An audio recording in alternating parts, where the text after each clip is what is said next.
당신이 지금까지 쌓아온 모든 삶의 공식을 통째로 부정해야 한다면? 외로움을 피하려면 더 많이 만나고, 더 자주 어울리고, 더 크게 연결해야 한다고 믿어왔는가? 그 믿음이야말로 당신을 지치게 만든 진짜 족쇄다. 사람들 속에서 웃으며 건배하는 순간조차 공허가 목구멍을 조여오고 칭찬 몇 마디에 목숨을 걸어도 결국 돌아오는 건 차가운 무관심뿐이다. 이제 각성하라. 행복은 타인의 눈빛에서 오는 것이 아니라 오직 온전한 나와 마주하는 고독 속에서 솟아난다. 이 글은 당신의 습관과 믿음을 통째로 뒤흔들 것이다.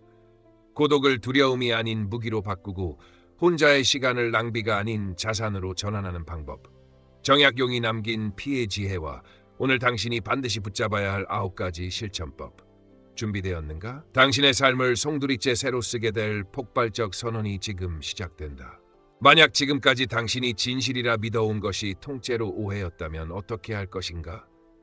나이 들수록 외롭지 않으려면 더 많은 사람을 만나고 더 자주 모임에 나가고 더 넓게 인맥을 쌓으라는 강박. 바로 그 처방이 당신을 조용히 고립시켰다는 사실을 직면하라. 우리는 군중 속에서 웃으며 끄덕이지만 돌아서면 텅 빈 가슴과 설명되지 않는 피로만 남는다. 가장 가까웠던 이의 손쉬운 변심, 신뢰하던 친구의 뒤늦은 험담, 자식을 위해 모든 것을 던졌음에도 돌아온 무심함, 이 일상의 균열이 쌓여 사람 속에 외로움을 만든다. 외로움은 사람이 없어서가 아니라 나를 이해받지 못할 때 증식한다. 더 많은 만남은 더 많은 이해를 약속하지 않는다. 오히려 타인의 시선에 맞춰 표정을 조정하고 말수를 조절하고 취향을 포장하는 순간 우리는 스스로를 배신한다. 좋은 어른, 괜찮은 친구, 센스 있는 동료라는 이름표를 목에 걸고 하루를 버틸수록 내 안의 진짜 목소리는 작아진다. 당신이 지쳐 쓰러지는 이유는 인간관계의 부족이 아니라 자기 자신과의 단절 때문이다. 관계는 때로 따뜻한 다리지만 과도할 때는 목을 조르는 끈이 된다. 만나고 채팅하고 공감하고 또 만나는 반복 속에서 당신은 정말 한 번이라도 스스로에게 물어보았는가? 나는 지금 누구의 인정을 위해 살아가고 있는가? 나를 설명하기 위해 남의 언어를 빌리는 버릇, 침묵이 두려워 소음을 틀어놓는 습관, 내 감정의 온도를 타인의 반응에 외주주는 삶, 이것들이야말로 외로움의 공급망이다. 진실은 불편하지만 단순하다. 혼자는 결핍이 아니라 상태이고 고독은 벌이 아니라 힘이다. 침묵은 공백이 아니라 회복의 그릇이고 거리는 단절이 아니라 경계다. 세상이 권하는 사교의 과잉은 당신을 더 사교적으로 만들지 않는다. 다만 더 미세하게 눈치를 보게 하고 더 얇은 자존으로 버티게 하며 결국 더 깊은 공허로 밀어넣는다. 그러니 처방을 바꿔야 한다. 외로움을 쫓기 위해 사람을 덧대는 대신 공허의 원인을 정밀하게 겨냥하라. 남이 아니라 나에게로 초점을 재조정하고 환호 대신 침묵의 감각을 복구하라. 타인의 기대에 맞춰 만든 사회적 나를 잠시 내려놓고 아무도 지켜보지 않는 자리에서만 드러나는 온전한 나를 소환하라. 이 첫 전환이 없다면 어떤 관계도 당신을 구해주지 못한다. 외로움의 반대는 다수가 아니라 명료한 자기다. 그리고 그 자기와의 재회는 지금 이 순간의 결심에서 시작된다. 정약용을 다시 불러내보자. 조선 후기 최고의 실학자, 그러나 권력의 중심에서 밀려나 전라도 강진으로 18년 유배를 산 사람. 많은 이가 그 시간을 비극으로 적었다. 그는 다르게 썼다. 그 18년을 사색의 대장정으로 혼자만의 연구소로 전환했다. 새벽의 고요를 깨우는 것은 북적임이 아니라 필사와 독서였다. 남이 정한 의전과 모임 대신 그는 스스로 정한 규율로 하루를 분해하고 재조립했다. 외부의 소음이 사라지자 내면의 질문이 또렷해졌다. 어떻게 백성이 숨쉬는 나라를 만들 것인가? 권력이 어떻게 부패하는가? 법은 어디서 인간과 만나는가? 그리고 그 질문들은 종이 위에서 체계가 되었다. 목민심서, 경세유표, 흠흠신서, 이 이름들은 단순한 책목이 아니라 고독이 만들어낸 적용 가능한 운영체계다. 누가 그에게 회의실을 열어주었는가? 아무도. 대신 그는 자연을 실험실로 삼고 침묵을 토론 상대로 삼았다. 먼지 한 톨까지 보이는 정막 속에서 문장들은 불필요한 수사를 벗고 뼈대만 남았다. 이 과정의 잔인한 효율을 보라. 인간관계의 에너지 누출이 0에 수렴하자 사유의 밀도는 1에 근접했다. 우리가 배워야 할 것은 유배가 아니라 구조다. 타인의 시간표에서 이탈한 빈 시간, 그것을 성찰, 독서, 기록으로 채우는 기초 체력, 그리고 매일 같은 질문을 더 깊게 파고드는 집요함. 정약용은 혼자 있는 시간을 무의미한 공백이 아니라 축적되는 자산으로 회계 처리했다. 결과가 증명한다. 강진의 초라한 초당에서 쌓인 성과가 한양의 화려한 관직보다 더 크고 오래갔다. 만약 그가 도성의 인맥과 의전에 매여 살았다면 이 설계도는 탄생하지 못했을 것이다. 여기서 핵심은 영웅적 고행 미화가 아니다. 고독의 구조적 이점, 집중, 자율, 일관성, 이 복잡한 인간관계가 제공하지 못하는 학습 창조의 최적 조건이라는 사실이다. 그는 사람을 피한 것이 아니라 본질에 접근하기 위해 잡음을 걷어냈다. 그래서 고독은 그에게 벌이 아니라 도구였다. 나이가 들수록 이 도구의 효용은 기하급수적으로 커진다. 사회적 역할과 기대가 점점 무의미해질수록 혼자만의 시간은 정체성의 원본을 복구하는 작업장이 된다. 강진에서 정약용이 한 일은 이렇게 요약된다. 외부의 무대를 접고 내면의 연구실로 이동한다. 매일 같은 시간에 책상 앞에 앉는다. 읽고 적고 질문을 갱신한다. 자연을 관찰하여 사유의 편향을 교정한다. 사람을 만나 관계를 확장하는 대신 문장을 다듬어 사유를 정밀화한다. 그리고 완성물을 세상으로 다시 돌려보낸다. 이 단순한 루프가 위대한 총설을 낳았다. 그러니 선언하자. 고독은 위험이 아니라 레버리지다. 이해받지 못하는 침묵의 시간은 낭비가 아니라 축적이다. 정약용의 18년은 우리에게 묻는다. 군중의 박수와 바쁜 약속이 당신의 삶을 얼마나 실제로 전진시켰는가? 만약 답이 모호하다면 해답은 분명하다. 혼자로 돌아가라. 그리고 당신만의 강진을 설계하라. 아침에 눈을 뜨자마자 당신의 손가락이 가장 먼저 확인하는 것은 심박도도 날씨도 아니다. 끝없이 깜박이는 알림, 단체 채팅방의 멘션, 오늘 안부 전화는 누구에게, 점심 약속은 누구와, 주말엔 어느 모임에 얼굴을 비출 것인가. 이 리스트가 하루의 기조를 결정한다. 당신은 일정 관리 앱에 관계를 입력해두고 그 관계를 유지하기 위해 하루 종일 좋은 사람 연기를 한다. 말수를 조절하고 표정에 윤기를 바르고 반응 속도를 계산하며 취향을 타인의 취향에 얹어 포장한다. 대화 끝에는 늘 계산서가 있다. 이만큼 웃어주고 이만큼 들어주고 이만큼 맞춰줬으니 다음에 돌아올 인정은 어느 정도일까? 그러나 귀가 후 거울을 보면 이상하다. 오늘 하루를 꽉 채웠는데 정작 나를 설명할 단 하나의 문장도 떠오르지 않는다. 자식에게 먼저 연락하면 부담일까 싶어 데시벨을 낮추고 연락이 없으면 서운함을 스스로 검열한다.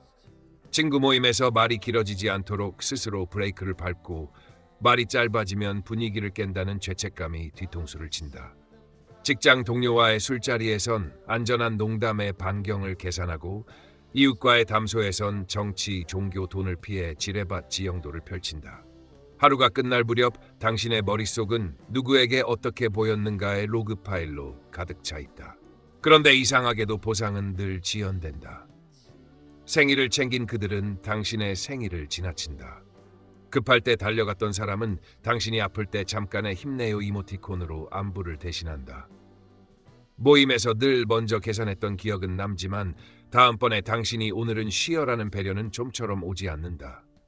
관계는 애초에 저마다의 필요로 엮인 가변적 구조였고 당신은 그 구조를 의리와 정의라는 언어로 미화해왔다. 그렇게 타인의 시간표와 정서 곡선에 맞춰 하루를 편집하다 보면 어느 순간 나의 컨디션은 늘 여백으로 밀려난다. 피곤해도 나가고 하기 싫어도 맞추고 말하고 싶을 때 침묵하고 침묵하고 싶을 때 웃는다. 이 반복은 정교한 마모를 만든다. 겉으로는 인간관계가 탄탄해 보이지만 속으로는 자기 존중감이 마치 얇은 유리처럼 금이 간다. 좋은 어른, 괜찮은 친구, 스윗한 부모 같은 배지가 많아질수록 나라는 실체는 더 얇아진다. 당신은 이미 알고 있다. 모임이 잦을수록 피로회복은 늦어지고 메시지가 많을수록 진짜 대화는 줄어들며 연결이 촘촘할수록 오히려 고독은 미세하게 농축된다는 것을. 그런데도 우리는 습관적으로 빈 시간을 사람으로 메운다. 침묵을 불안으로 오해하고 혼자를 결핍으로 판정하며 일정이 꽉 찼다는 사실로 자신의 가치 증명을 대신한다. 이것이 바로 현실이다. 당신은 관계를 통해 온기를 얻으려 했지만 그 관계를 유지하는 감정노동과 눈치의 마찰열이 체온을 먼저 빼앗아간다. 나를 지키기 위한 경계는 이기적이라는 낙인이 두려워 흐릿해지고 선의는 늘 하던 사람에게 몰린다. 결국 도움 요청은 어렵고 도움 제공은 자동이 된다. 균형은 무너지고 피로는 상수로 굳는다. 이 지점에서 질문을 바꾸지 않으면 알림은 계속 울리고 자조는 계속 소진된다.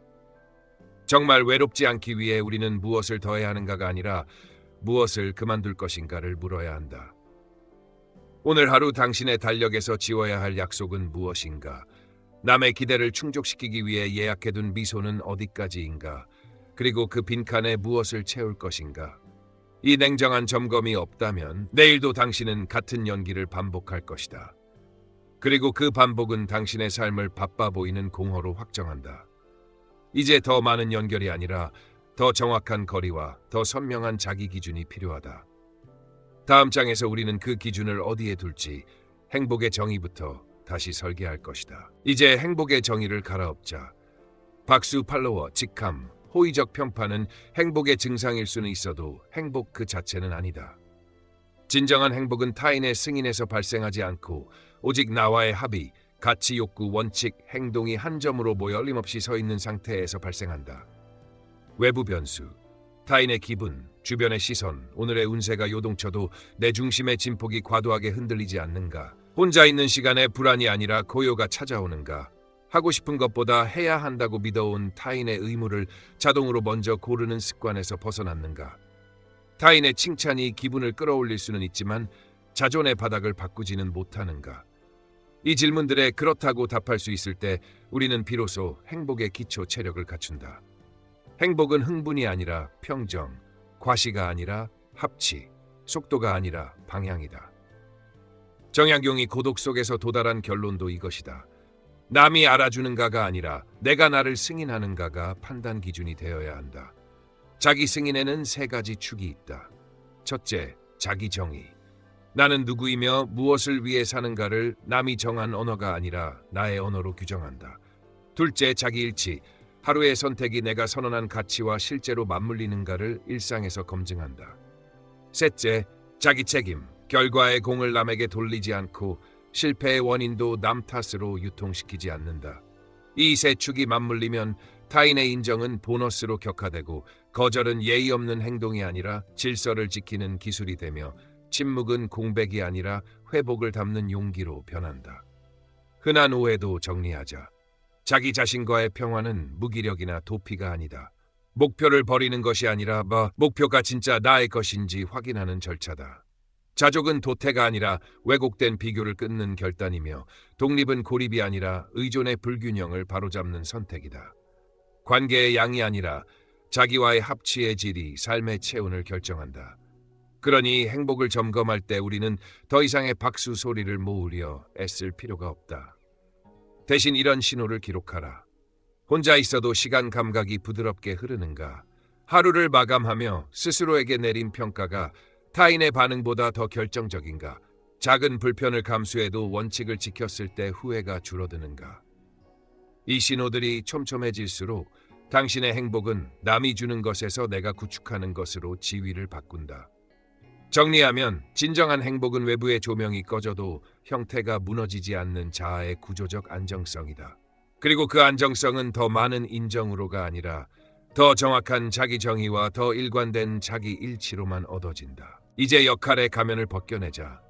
자유는 더 많은 선택지가 아니라 불필요한 선택지를 대담하게 삭제할 권능이다.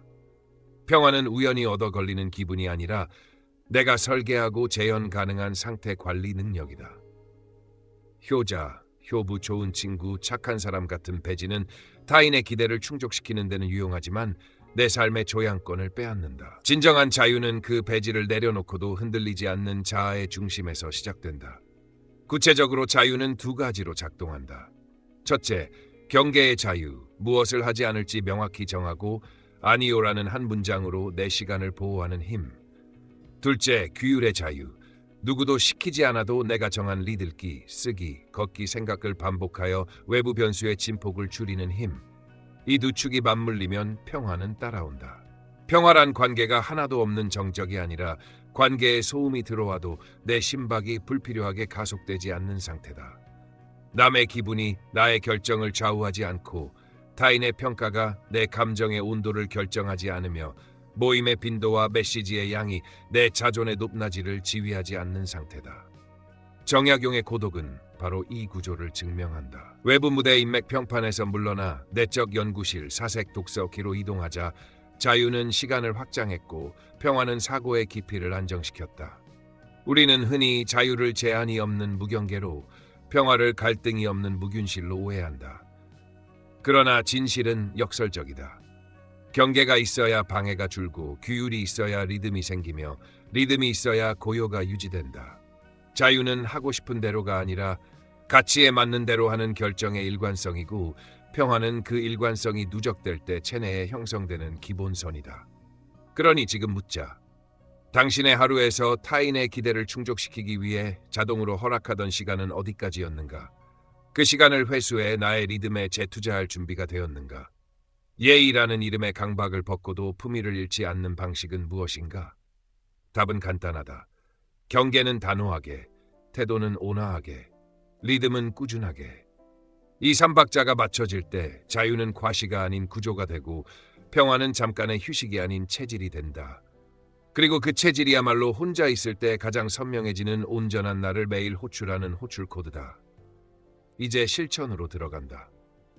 첫째, 인간관계에서의 거리두기는 냉담이 아니라 정밀한 에너지 관리다. 오늘부터 관계 다이어트를 선언하라. 연락처를 핵심, 유연, 보류 세 층으로 재분류하고 핵심이 아닌 약속은 기본적으로 보류로 들어가게 하는 규칙을 만든다. 그 위에 즉시 사용할 수 있는 경계 문장을 준비해두라. 이번 달엔 외부 약속을 줄이고 있어요. 지금은 제 시간이 필요해요. 다음에 여유가 생기면 먼저 연락드릴게요. 당일 일정은 잡지 않아요. 제 리듬을 깨뜨려서요. 텍스트에도 지연을 도입하라. 최소 3시간 응답 지연 규칙을 설정하고 읽고 곧 답장이라는 반사행동을 막는다. 일정표에는 일주일에 타인을 위한 약속의 상한을 숫자로 못 박는다. 예컨대 2회. 초과분은 자동 거절. 통화 만남 이후에 몸 감각을 1월 10으로 채점해 정서비용 장부를 만든 뒤 평균이 일기침으로 뜨면 그 관계는 유예한다. 항상 내가 먼저 챙겨야 유지되는 관계는 의리의 문제가 아니라 구조의 문제다. 주도권은 연락의 빈도가 아니라 거절의 선명함에서 나온다. 둘째, 의도적인 혼자만의 시간은 즉흥이 아니라 설계다. 아침 첫 60분을 무소음, 무연결, 무요청으로 봉인하고 문과 휴대폰 사이에 물리적 거리를 둔다. 책상 앞에 앉아 오늘의 한 줄 선언, 우선순위 1개, 점검 질문 1개를 적는 센줄 저널로 시작한다. 이어서 20분 타이머를 2번, 깊은 집중 루프를 돌린다. 첫 루프에는 생각을 거치게 펼치고 두 번째 루프엔 핵심 문장 3개로 압축한다. 간단한 호흡 프로토콜을 추가하라. 사 들이마심 사, 몹사. 머톳 2를 5에 돌리면 심박이 안정되고 그 안정이 곧 집중의 지지대가 된다. 오후에는 15분 침묵 산책을 집안 동선으로 대체해도 좋다. 중요한 건 장소가 아니라 자극의 절감이다. 가족 동거인과는 방해 금지 신호를 합의하라. 문에 작은 표식 하나면 충분하다. 이 루틴은 습관이 아니라 시스템이다. 같은 시간, 같은 자리, 같은 순서로 반복하면 의지 의존도가 떨어지고 혼자의 시간이 일상에 고정된다. 저녁에는 5분 정리 루프로 마감한다. 오늘의 선택 중 내 가치와 일치한 순간 하나, 불일치한 순간 하나, 내일 고칠 한 줄을 적는 것이다. 셋째, 타인의 평가에서의 완전한 독립은 선언이 아니라 훈련이다. 14일 평가 단식을 시작하라. 첫째 주는 외부 지표를 끊는다. 좋아요, 댓글, 조회수, 심지어 칭찬도 기분의 양념일 뿐 가치의 근거가 아님을 매일 상기한다. 둘째 주는 내부 지표를 세운다. 오늘의 핵심 가치 1개, 정직, 깊이, 간결. 그 가치에 부합한 행동 현건, 스스로 내리는 10점 만점 평가. 이 일지를 잠들기 전 3분 내에 끝내라. 낮 동안에는 시선 무시 과제를 하루 하나씩 배치한다. 편한 신발을 신는다든지, 하고 싶지 않은 회식에 정중히 불참을 통보한다든지, 말하고 싶은 의견을 한 줄로 또렷하게 내어보는 식이다. 핵심은 결과가 아니라 반사적 눈치 습관을 끊는 경험 그 자체다. 이 과정에서 예의 없어진다. 관계가 멀어진다는 내적 반발이 올라온다. 반박하라. 경계는 무례가 아니라 존중의 구조이며 진짜 관계는 거절을 견딘다. 칭찬은 환영하되 의존하지 않고 비난은 경청하되 채택하지 않는다. 기준은 언제나 한 문장으로 귀결된다. 오늘 나는 내 기준에 맞게 살았는가? 그렇다면 승리다. 세 가지 실천은 서로를 견고하게 보강한다. 경계가 시간을 되찾아주고 그 시간에서 혼자의 루틴이 정체성을 복구하며 복구된 정체성은 시선의 소음을 무력화한다. 기교가 아니라 구조의 전환이다. 오늘 당장 연락 2건을 미루고 아침 첫 60분을 봉인하며 하루 하나의 시선 무시 과제를 실행하라. 타인의 인정을 쫓는 삶에서 자기 승인을 구축하는 삶으로 바로 그 순간 궤도가 바뀐다. 넷째, 과거의 상처에서 벗어나라. 상처는 사건 그 자체보다 사건을 되씹는 기억 속에서 부패한다. 오래된 배신, 무너진 신뢰, 불의한 처우, 가족의 무심함. 그날의 상처는 이미 지나갔지만 당신의 뇌는 매일 재생 버튼을 누르며 스스로를 다시 찌른다. 정약용이 강진에서 깨달은 것은 바로 이것이었다. 과거에 붙잡힌 자는 현재를 잃고 미래를 미룬다. 그러니 단절 선언이 필요하다. 구체적인 프로토콜을 실행하라. 첫째, 상처 일기. 매일 밤 단 5분 동안 과거의 분노나 원망을 적어낸다. 이름과 사건, 감정의 강도를 기록하되 글을 마친 뒤 종이를 찢어버린다. 뇌에 남은 패턴을 완결로 착각시키는 훈련이다. 둘째, 감정 교환. 과거를 떠올릴 때마다 자동으로 올라오는 왜 나만이라는 문장을 그래도 나는 살아남았다라는 문장으로 교체한다. 이 단순한 치환이 신경회로의 길을 바꾼다. 셋째, 상처의 자산화. 그 사건이 나에게 남긴 최소 한 가지 능력을 찾아낸다. 배신은 경계 감각을, 무관심은 자기 돌봄을, 실패는 학습 속도를 남겼다. 상처를 자산으로 계정 전환하면 피해자가 아니라 투자자가 된다. 이 훈련 없이는 상처는 현재를 침식하는 보이지 않는 세금으로 작동한다. 반대로 이 과정을 통과하면 과거는 더 이상 사슬이 아니라 원재료가 된다. 다섯째, 새로운 취미와 관심사를 개발하라. 취미는 심심풀이가 아니라 나만의 경제권이다. 취미가 없는 인생은 여가 시간에 타인의 콘텐츠, 드라마, 뉴스에 의존하고 타인의 감정과 사건을 내 감정처럼 착각한다. 반면 취미는 내 시간을 내 기준으로 소비하게 한다. 정약용이 꽃과 나무를 가꾸고 시를 쓰며 학문을 채웠듯 당신도 내일의 30분을 취미의 씨앗으로 봉인하라. 원칙은 세 가지다. 첫째, 결과보다 과정이 중요한 활동일 것. 둘째, 타인의 평가가 개입할 여지가 적을 것. 셋째, 반복이 곧 성취로 연결될 것. 서예, 악기, 등산, 그림, 글쓰기, 무엇이든 좋다. 핵심은 그 시간이 나를 주인공으로 복귀시키는 거다. 취미는 나이와 무관하다. 오히려 나이가 들수록 사회적 역할이 줄수록 취미는 정체성의 2차 기반이 된다. 누군가의 부모, 배우자, 동료라는 역할을 내려놓았을 때 취미는 여전히 남아 나를 존재하는 개인으로 선언한다. 여섯째, 물질적 욕심을 줄여라. 많이 가질수록 부유할 것이라는 환상은 오래된 함정이다. 사실은 반대다. 소유가 들수록 관리 비용, 불안, 손실 공포가 따라온다. 적게 가질수록 자유는 늘어난다. 정약용은 많이 가지려 할수록 마음은 더욱 가난해진다고 했다. 소비를 축소하라는 말이 아니다. 욕망의 단위를 점검하라는 말이다. 예컨대 집은 안전의 상징이지만 평수를 늘릴수록 안전보다 빚과 불안을 늘린다. 옷은 표현의 수단이지만 유행을 쫓을수록 표현보다 비교에 잠식된다. 재산은 여유의 기반이지만 쌓을수록 여유보다 집착에 잡아먹힌다. 그러니 공식은 단순하다. 필요한 것보다 2단계 줄이고 줄인 만큼의 에너지를 경험, 관계, 학습에 재투자하라.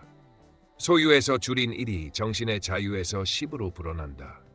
재화를 내려놓는 순간 당신은 무거운 관리자의 자리에서 가벼운 사용자로 이동한다. 욕망을 다이어트하면 삶은 자동으로 경쾌해진다. 이 세 가지 방법은 연결된다. 과거의 상처를 정리해 현재의 에너지를 회수하고 취미로 그 에너지를 나만의 세계로 재투자하며 물질적 욕심을 줄여 확보한 자원을 다시 정신적 자유로 환산한다. 고통을 끊고 즐거움을 만들고 불안을 줄이는 세 갈래의 루프가 완성되면 혼자의 시간은 더 이상 두려움이 아니라 자율적 성장의 플랫폼이 된다. 일곱째, 자연과 친해져라. 자연은 거짓이 없다. 꽃은 있는 그대로 피고 나무는 계절의 리듬을 따라 자라며 바람은 계산하지 않고 불어온다. 정약용이 강진에서 차나무를 기르고 꽃을 가꾸며 위안을 얻었던 이유도 여기에 있다. 인간 사회는 기대와 가면, 이해득실의 계산으로 얽혀 있지만 자연은 아무런 조건도 허위도 없다. 새벽에 산을 오르는 순간 발밑에 흙은 묻어나지만 결코 배신하지 않는다. 하늘을 올려다보는 순간 구름은 흩어지고 모이지만 결코 거짓을 꾸미지 않는다. 자연과의 접속은 자기 마음의 왜곡을 교정하는 작업이다. 하루 15분이라도 바람을 맞고 나무를 만지고 하늘을 올려다보라. 그 순간 관계의 잡음이 단순한 소음으로 축소되고 내가 복잡하게 붙잡아온 문제들이 얼마나 사소한지 체감된다. 자연은 인간관계의 복잡함을 상대화하는 가장 단순하고 확실한 교사다. 집 안에만 머무르며 스크린을 응시하는 삶은 사고를 경직시키고 감정을 예민하게 만든다. 반대로 풀잎 하나를 관찰하거나 별빛을 올려다보는 행위는 무너진 내적 균형을 복구한다. 인간에게 필요한 건 웅장한 여행이 아니라 일상의 자연 루틴이다. 여덟째, 독서를 통해 내면을 풍요롭게 하라. 정약용이 유배지에서 500여 건의 저작을 남길 수 있었던 것도 독서와 사색의 루틴 덕분이었다. 책은 배신하지 않는다. 친구는 떠날 수 있고 자식은 무심할 수 있지만 책은 언제든 펼치면 나를 기다린다. 독서는 단순한 정보 습득이 아니다. 저자와의 대화이며 사상가와의 교감이고 타인의 인생을 빌려 내 인생을 확장하는 작업이다. 매일 최소 30분을 책에 투자하라. 역사서든 시집이든 장르는 상관없다. 중요한 것은 타인의 생각 속에서 내 생각을 다시 다듬는 시간을 확보하는 것이다. 독서는 혼자의 시간을 빈칸이 아니라 풍요의 창고로 바꿔준다. 화면의 자극은 즉각적이지만 휘발되고 독서의 자극은 느리지만 오래 남아 사고의 구조를 재편한다. 책장을 덮는 순간 당신은 더 깊어진 사고, 더 넓어진 시각, 더 단단한 자아를 얻게 된다. 그리고 그 힘은 타인의 평가나 인정과는 비교할 수 없는 자기 확신을 제공한다. 아홉째, 감사하는 마음을 기르라. 감사는 추상적인 미덕이 아니라 구체적이고 실질적인 심리 프로토콜이다. 정약용은 유배지에서조차 하늘이 나에게 이 시간을 주심에 감사한다고 했다. 상황이 바뀌지 않아도 감사는 시각을 바꾼다. 오늘 마신 차가 유난히 따뜻했다는 사실, 창밖에 꽃이 한 송이 더 피었다는 사실, 몸이 크게 아프지 않았다는 사실, 작은 감사를 기록하는 순간 뇌는 현실을 위협이 아닌 선물로 해석하기 시작한다. 불만은 결핍을 증폭시키지만 감사는 충족을 증식시킨다. 하루의 끝에 3가지 감사 기록을 남기라. 종이에 적든 마음속으로 떠올리든 상관없다. 중요한 것은 부족한 것이 아니라 이미 있는 것에 주목하는 습관을 고착화하는 것이다. 감사는 혼자의 시간을 축복으로 전환하는 마법이다. 아무도 방해하지 않는 고요 속에서 나만의 시간을 가진다는 사실 자체가 거대한 선물임을 자각할 때 외로움은 결핍이 아니라 자유로움으로 전환된다. 감사의 눈으로 세상을 다시 보는 순간 혼자라는 조건은 약점이 아니라 가장 강력한 무기가 된다. 3가지 방법, 자연과의 접속, 독서의 몰입, 감사의 습관은 서로를 보완하며 내면의 토양을 비옥하게 만든다. 자연이 마음을 정화하고 독서가 생각을 확장하며 감사가 시각을 전환한다. 이 3갈래가 교차하는 지점에서 혼자는 더 이상 고립이 아니라 가장 풍요로운 형태의 자기 완성으로 변한다. 이제 화살의 방향을 바꿔라. 원망은 즉각적인 쾌감으로 보이지만 실은 자기 에너지를 외부로 유출시키는 가장 비효율적인 습관이다. 남의 잘못을 확대하기 전에 내 마음의 거울부터 닦아야 한다는 정약용의 통찰을 떠올려라. 거울이 흐리면 상대가 왜곡되어 보이고 그 왜곡이 새로운 원망을 낳는다. 우리는 모두 불완전하다. 남들이 나를 실망시켰듯 나도 누군가를 실망시켰다. 그 단순한 사실을 인정하는 순간 분노는 설 자리를 잃는다. 여기서의 핵심은 상대를 미화하거나 억지로 용서하는 감상주의가 아니다. 용서의 정의를 업데이트하라. 용서란 가해자를 면죄하는 행위가 아니라 피해자인 내가 마음의 주권을 회복하는 결단이다. 원망을 붙잡고 있으면 그 사람이 내 감정의 리모컨을 진다. 리모컨을 회수하라. 구체적으로 자기 성찰은 3가지 질문에서 시작된다. 왜 나는 타인의 인정에 이렇게 예민한가? 왜 나는 갈등이 생기면 침묵이나 과잉 친절로 도망치는가? 왜 나는 혼자 있음을 결핍으로 번역하는가? 이 질문에 대한 답을 기록하고 그 답과 일치하는 작은 선택을 오늘 한 가지 실행하라. 관계의 장에서는 의도와 영향을 분리하여 점검한다. 나는 선이었지만 상대에겐 상처가 되었는가? 그렇다면 변명 대신 책임을 진다. 반대로 상대의 의도가 선이었어도 내 경계를 침범했다면 상대를 악마화하지 않되 경계를 복원한다. 연민과 경계는 동시에 유지될 수 있다. 자기 비판은 날카롭되 자기 비난은 금지다. 비판은 행동을 교정하지만 비난은 정체성을 훼손한다. 밤마다 3분 미러 루틴을 돌려라. 오늘 내가 한 말 행동 중 내 가치와 어긋난 한 지점을 적고 그것을 내일 어떻게 수정할지 한 문장으로 설계한다. 또한 마음에 쌓인 응어리를 사과라는 도구로 풀어라. 사과는 패배가 아니라 시스템 복구다. 타인에게 했던 사과가 여의치 않다면 스스로에게 먼저 사과하라. 나는 오늘도 남의 기분을 관리하느라 나를 소홀히 했다. 내일은 나부터 챙기겠다. 이 문장은 자기 배신의 고리를 끊는 선언이다. 더 이상 남을 바꾸려 하지 마라. 설득과 교정의 에너지를 나에게 재투자하라. 남을 바꾸는데 성공해도 내 삶은 달라지지 않는다. 그러나 내가 바뀌면 모든 관계의 역학이 즉시 재편된다. 원망을 성찰로 전환하는 이 한 걸음이 당신을 과거의 포로에서 현재의 주인으로 호명한다. 이제부터 당신은 누가 나에게 무엇을 했는가가 아니라 나는 오늘 무엇을 선택했는가로 자신을 규정하라. 그 순간 해방은 이미 시작됐다. 이제 결론이다. 혼자는 결핍이 아니라 자격이며 당신의 삶을 당신이 직접 운전하겠다는 자격증이다. 남이 만들어준 역할과 박수의 주기에서 벗어나 당신의 리듬과 언어로 하루를 재구성하라. 두려움이 올라오면 정의를 바꿔라. 외로움은 실패의 증거가 아니라 주권 회복의 초기 증상이고 침묵은 공백이 아니라 집중이 싹트는 토양이며 거절은 파괴가 아니라 질서의 복원이다. 이제 선택을 미루지 마라. 당신은 더 이상 설명을 구걸하지 않고 허락을 기다리지 않으며 칭찬으로 정체성을 융통하지 않는다. 오늘 이 자리에서 다음과 같이 선언하라. 나는 나의 기준으로 산다. 나는 나의 시간을 지킨다. 나는 나의 평화를 설계한다. 이 선언이 입술을 떠나는 순간 삶의 축이 바뀐다.